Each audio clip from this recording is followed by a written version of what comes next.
ஆண்டவரும் இரட்சகருமாகிய இயேசு கிறிஸ்துவின் தூய நாமம் மகிமைப்படுவதாக.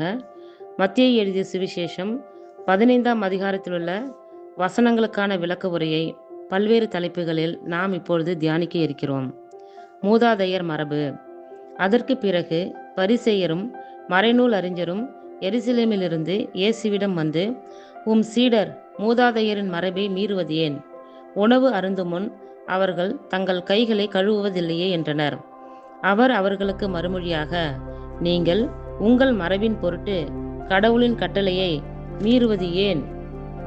கடவுள் உன் தந்தையையும் தாயையும் மதித்து நட என்றும், தந்தையையோ தாயையோ சபிப்போர் கொல்லப்பட வேண்டும் என்றும் உரைத்திருக்கிறார்.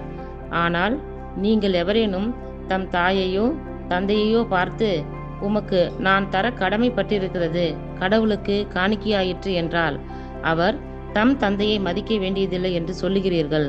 இவ்வாறு உங்கள் மரபின் பொருட்டு கடவுளின் வார்த்தையை பயனற்றதாக்கி விடுகிறீர்கள். வெளிவேடக்காரரே, உங்களை பற்றி பொருத்தமாகவே ஏசாயா இறைவாக்கு உரைத்திருக்கிறார். அவர், இம்மக்கள் உதட்டினால் என்னை போற்றுகிறார்கள், இவர்கள் உள்ளமோ என்னை விட்டு வெகு தொலைவில் இருக்கிறது. மனித கட்டளைகளை கோட்பாடுகளாக கற்பிக்கின்றார்கள், இவர்கள் என்னை வழிபடுவது வீண் என்கிறார் என்றார். மேலும் இயேசு மக்கள் கூட்டத்தை தம்மிடம் வரவழைத்து அவர்களை நோக்கி, நான் சொல்வதை கேட்டு புரிந்து கொள்ளுங்கள். வாய்க்குள் செல்வது மனிதரை தீட்டுப்படுத்தாது, மாறாக வாயிலிருந்து வெளிவருவதே மனிதரை தீட்டுப்படுத்தும் என்றார். பின்பு சீடர் அவரை அணுகி, பரிசேயர் உம் வார்த்தையை கேட்டு மனவேதனை அடைந்தனர் என்பது உமக்கு தெரியுமா என்றனர். இயேசு மறுமொழியாக, என் விண்ணக தந்தை நடாத எந்த நாற்றும் வேரோடு பிடுங்கப்படும். அவர்களை விட்டுவிடுங்கள். அவர்கள் குருட்டு வழிகாட்டிகள். பார்வையற்ற ஒருவர் பார்வையற்ற வேறொருவரை வழிநடத்தினால் இருவரும் குழியில் விழுவர் என்றார். அதற்கு பேதுரு அவரை நோக்கி, நீர் சொன்ன உவமையை எங்களுக்கு விளக்கும் என்றார். இயேசு அவரிடம், உங்களுக்கு இன்னுமா புரியவில்லை? வாயுனுள் செல்வது அனைத்தும் வயிற்றினுடைய சென்று கழிப்பிடத்தில் வெளியேற்றப்படும் என தெரியாதா? வாயினின்று வெளிவருபவை உள்ளத்திலிருந்து வருகின்றன, அவையே மனிதரை தீட்டுப்படுத்துகின்றன. ஏனெனில் கொலை, விபச்சாரம், பரத்தமை, களவு, பொய்ச்சான்று, பழிப்புரை ஆகியவற்றை செய்ய தூண்டும் தீய எண்ணங்கள் உள்ளத்திலிருந்து வெளிவருகின்றன. இவையே மனிதரை தீட்டுப்படுத்துகின்றன. கை கழுவாமல் உண்ணுவது மனிதரை தீட்டுப்படுத்தாது என்றார். கானானிய பெண்ணின் நம்பிக்கை. இயேசு அங்கிருந்து புறப்பட்டு தீர், சீதோன் ஆகிய பகுதிகளை நோக்கி சென்றார். அவற்றின் எல்லை பகுதியில் வாழ்ந்து வந்த கானானிய பெண் ஒருவர் அவரிடம் வந்து, ஐயா, தாவீதின் மகனே, எனக்கு இரங்கும், என் மகள் பேய் பிடித்து கடுமையாய் பாதிக்கப்பட்டிருக்கிறாள் என்று கதறினார். ஆனால் இயேசு அவரிடம் ஒரு வார்த்தை கூட மறுமொழியாக சொல்லவில்லை. சீடர்கள் அவரை அணுகி, நமக்கு பின்னால் கத்திக்கொண்டு வருகிறாரே, இவரை அனுப்பிவிடும் என்று வேண்டினார்கள். அவரோ மறுமொழியாக, இஸ்ரேல் குலத்தாருள் காணாமற் போன ஆடுகளாய் இருப்போரிடமே நான் அனுப்பப்பட்டேன் என்றார். ஆனால் அப்பெண் அவர் முன் வந்து பணிந்து, ஐயா, எனக்கு உதவி புரியும் என்றார். அவர் மறுமொழியாக, பிள்ளைகளுக்குரிய உணவை எடுத்து நாய்க்குட்டிகளுக்கு போடுவது முறையன்று என்றார்.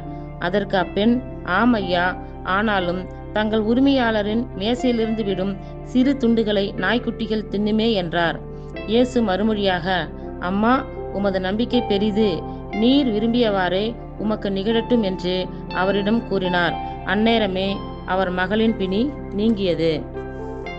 இயேசு பலவகை நோயாளர்களுக்கு குணமளித்தல். இயேசு அவ்விடத்தை விட்டு அகன்று கலிலிய கடற்கரை வழியாக சென்று அங்கே ஒரு மலையின் மீது ஏறி அமர்ந்தார். அப்பொழுது பெருந்திரளான மக்கள் அவரிடம் வந்தார்கள். கால் ஊனமுற்றோர், பார்வையற்றோர், உடல் ஊனமுற்றோர், பேச்சற்றோர் ஆகியோரையும் பிற நோயாளர் பலரையும் அவர்கள் தங்களோடு கூட்டி வந்து அவருடைய காலடியில் சேர்த்தார்கள். அவர் அவர்களை குணமாக்கினார். பேச்சற்றோர் பேசுவதையும், உடல் ஊனமுற்றோர் நலமடைவதையும், பார்வையற்றோர் பார்க்கிறதையும் கண்டு மக்கள் கூட்டத்தினர் வியந்து இஸ்ரேலின் கடவுளை மாட்சிப்படுத்தினர். 4000 பேருக்கு உணவு அளித்தல்.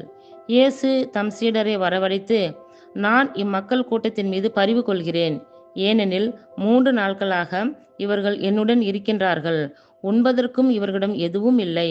இவர்களை பட்டினியாய் அனுப்பிவிட நான் விரும்பவில்லை. அனுப்பினால் வழியில் தளர்ச்சி அடைந்து விடலாம் என்று கூறினார். அதற்கு சீடர்கள் அவரிடம், இவ்வளவு பெரிய மக்கள் கூட்டத்திற்கு அளிக்க போதுமான உணவு நமக்கு பாலை நிலத்தில் எங்கிருந்து கிடைக்கும் என்று கேட்டார்கள். இயேசு அவர்களை பார்த்து, உங்களிடம் எத்தனை அப்பங்கள் உள்ளன என்று கேட்டார். அவர்கள், 7 அப்பங்கள் உள்ளன, சில மீன்களும் இருக்கின்றன என்றார்கள். தரையில் அமருமாறு மக்களுக்கு அவர் கட்டளையிட்டார். பின்பு அந்த 7 அப்பங்களையும் மீன்களையும் எடுத்து கடவுளுக்கு நன்றி செலுத்தி பிட்டு சீடர்களிடம் கொடுக்க அவர்களும் மக்களுக்கு கொடுத்தார்கள். அனைவரும் வயிறார உண்டனர். மீதியாய் இருந்த துண்டுகளை 7 கூடைகள் நிறைய எடுத்தனர். பெண்களும் சிறு பிள்ளைகளும் நீங்களாக 4000 ஆண்கள் உண்டார்கள். பின்பு அவர் மக்கள் கூட்டத்தினரை அனுப்பிவிட்டு படகேறி மகத நாட்டு எல்லைக்குள் சென்றார். இத்துடன் 15ஆம் அதிகாரத்திற்குரிய விளக்க உரை நிறைவுற்றது. கர்த்தர் தாமே நம் எல்லோரையும் ஆசீர்வதிப்பாராக. ஆமேன்.